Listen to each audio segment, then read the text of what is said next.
Lovely to meet you guys. Lovely to Hi, meet you as Olivia. well. I have to say, I thoroughly loved Cross, mostly because I'm a bit of a crime series nut job. I absolutely adore them. I can't get enough of them.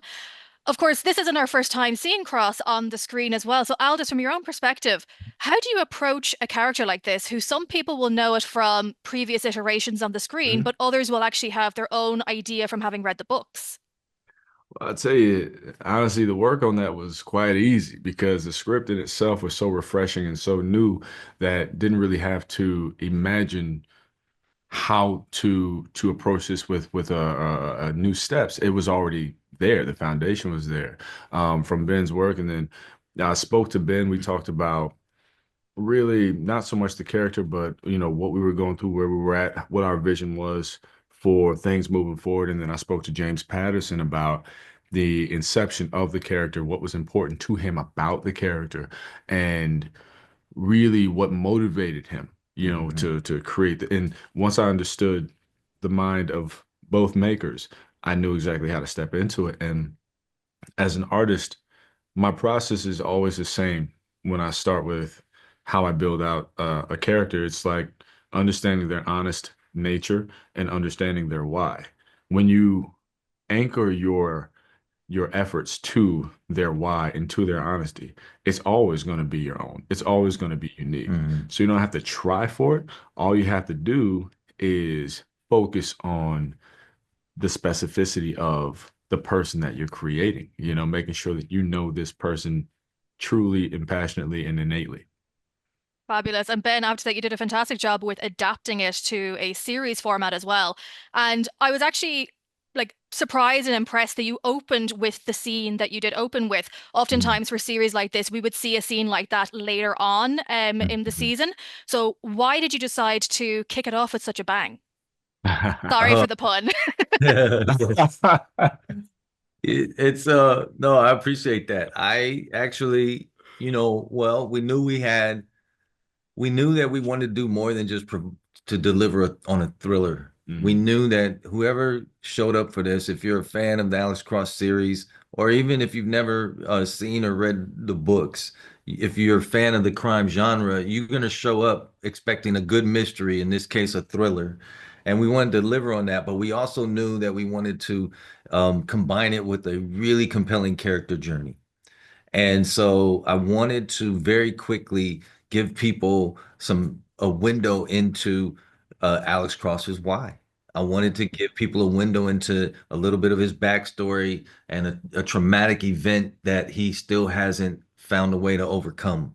He's struggling with it. And so we Mhm. use that as that flash to sort of give folks that first glimpse into it. And then over the course of the season, we flesh it out from there. But that was the main reason because I think, and as a crime junkie, I will tell you, I'm showing up for any show that has a mystery, right?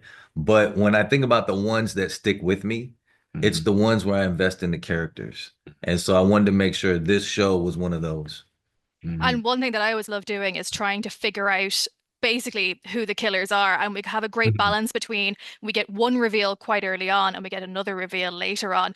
Yeah. For this opening episode, I was kind of feeling a little bit smug because I kind of figured out what that end episode was going to be, the reveal.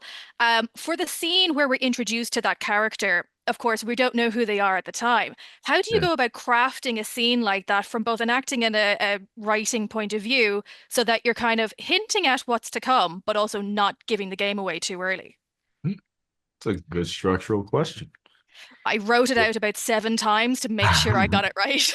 No, I mean, yeah, that's all you right But there. I mean, from the writing perspective, I'm gonna be honest that, audiences are so literate right now in terms of how films get made and how stories go.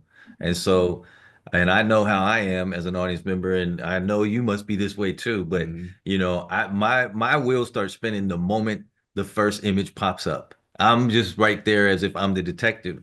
And because I've seen enough stories, there are certain things where I register these signs and I say, oh, I have a feeling.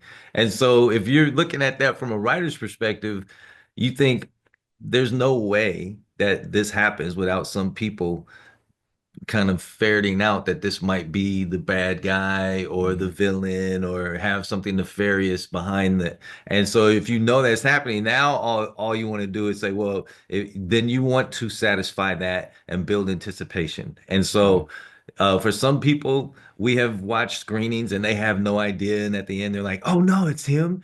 For other people, they see it and they go, Mhm. uh-oh, I have a feeling this is coming back. And Yeah, for me as a writer, if for those types of fans, I just want them to enjoy the setup then at that point. yeah. I want a delicious setup. Oh, big time. And Aldous, I have to say, I've been quite a fan of your work for a while. Like, I remember Thank you. seeing you in Buffy back in the day and Charmed and things like that. Wow. Yeah, way back in the day. Way, way back in the day. But one of your roles that I really love is when you played John Stewart in, was it Infinite Crisis, the Mhm. animated series, three-part? Yeah. Of course, John Stewart has just been cast in live action with Aaron Pierre. So for you, like, what makes a good John Stewart? Oh man, what makes a good John Stewart? I can tell you about my John Stewart. Which was great. Look, thank you, thank you, thank you. I think that makes a good John Stewart the fact that he's a military man, right? But has an awareness, a sensibility to understand his own faults. Once you understand your own faults and you understand what you need to overcome to supersede those things, right? If you're tasked with trying to protect the universe, then you need to know where you fall short so you don't get yourself in a pinch. But he's also discovering this new emergence of power that is solely derived from his nature, who he is, Mm, his creativity, his imagination. He is only bound by his own thoughts with this power that he has, right?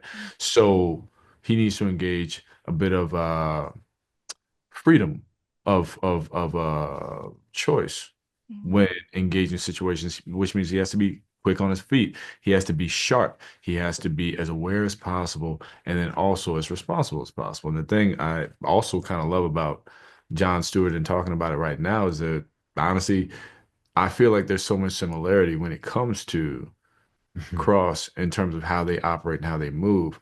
I just feel like one has a ring, power mm, ring, and the other one has a power mind. mm. Yes, I big get the two time. superheroes. Definitely. And very, very quickly before I let you guys go, I was thrilled to hear that there is already a season two in the can, I Yep. hear. Amazing. Um, Matthew Lillard cast as well, because of course we're coming up to spooky season and he is known as being one of the horror icons. So what was it like Yeah. working with him? Oh man. The giggles There's say it all. Yeah, that the guy on screen and off is just a wild card in the It's, best possible way. And yeah, so, it's just he raises the energy level and the fun level of every scene that he's in. And then yeah. when you yell cut, the in every crew that he's around, every room that he's in, he just brings this sort of, undeniable fun energy to it. He's an infectious energy. And anywhere he is, if you hear a group of people laughing, you're like, okay, Matt's over there. Yeah. You know what I mean? And it's Yeah, crazy because I think sometimes it works against him because everybody just sees that first. But I yeah. think they that a lot of folks don't give him enough credit for the work he does on screen as an actor. And I think Which, in season two, yeah, it's you're gonna see a whole new Matt Lillard. I hmm mean, where he goes, it's something that I was impressed with because I've worked with him before. I've been a fan of his work for a number of years. But this is a complete turnaround, a divergent from anything that I've seen him in personally, and he plays it so well. I would say just perfect, and you'll understand. This brother had to go to work, and it is an amazing storyline, and he does some brilliant work. So hmm we are very excited. Oh, I'm so excited. Hopefully, we won't have to wait too long to see season two because now that I've seen all Hopefully of not. season one, I'm like, come on, I need more. Yeah, yeah, yeah. Thank you both so, so much. All the best with the release as well. And I look forward to talking to you guys about season two when it comes out. Thank you.